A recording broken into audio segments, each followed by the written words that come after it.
Hello friends, in this video I'll show you how to hide table border in Google Docs. Like and subscribe, support this channel. Let's get started. So Google Docs is open.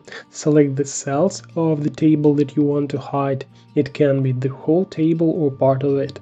Then select the Format tab, find the table option in the list, and then in the next drop-down list at the very bottom we find Table Properties. You can also right-click anywhere in the selected table and select Table Properties. Okay, the table properties are open. Select the Color tab.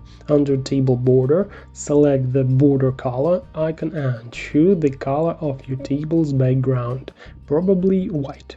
In addition, you can hide the table border by changing the width of the table border from 1 point normal line width to 0 point.